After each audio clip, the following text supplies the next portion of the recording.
Well, first off, if it's an opposing team, I'd encourage them not to use him because it's going to make it a lot harder for us. But for teams that are maybe struggling, I would encourage you to reach out immediately.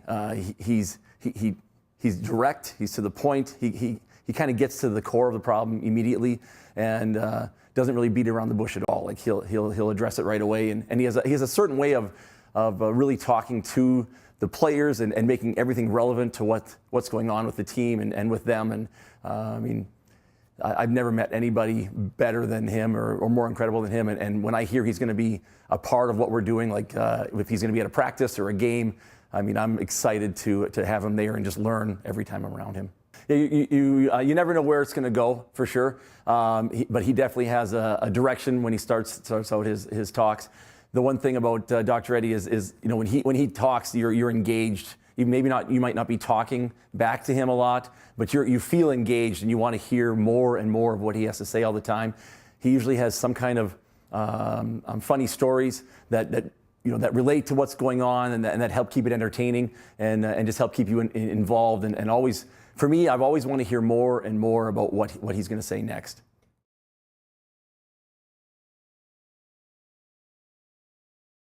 With the kids, I really appreciate how he can relate to everybody, and I think I think something that I've always believed in. You have to kind of treat every kid differently. You can't treat them all the same, but there's some kids that are a little tougher to get the most out of them, and he came in with a couple of hard knock cases that we had, guys that really struggled the year before, and just seeing how he got the most out of them and kind of gets the most out of their heart. There's so much you can get from kids' hearts if you play to it the right way, and he's able to do that. Oh, he's energetic.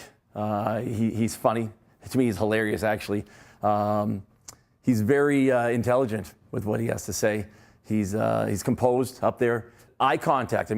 Eye contact's always there. You feel like he's looking at you all the time, even though there's 50 or 100 people in the room. You always feel like he's talking directly to you and not the person beside you or not the person on the other side of the room. So you're just a part of everything that he's saying.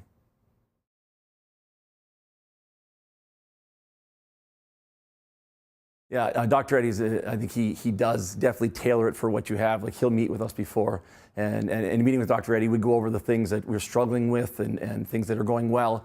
And so Dr. Eddie will always tailor to things that, he'll talk about things that are going well, but he'll really address the tough issues. And he will literally take some presentations that he has and figure out, okay, what will help right now and maybe adjust them immediately to really make them relate specifically to our team.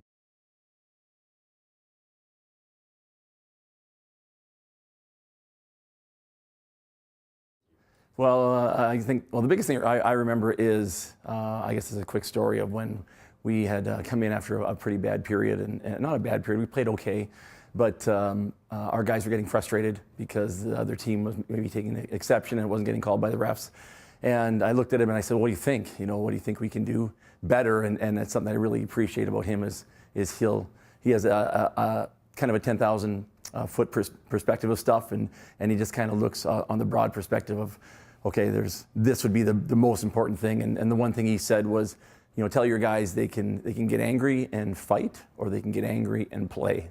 And even when I say it, I actually got emotional saying it, because I went in and I used that with our guys, and it was unbelievable the response that we got from them. And we came out and probably played the best 5 minutes of hockey the next period, and that was kind of our standard that we played to for the rest of the year. Was, this is our goal, is to play at this level, and it's hard to get to that level, but it was something that I'll never forget.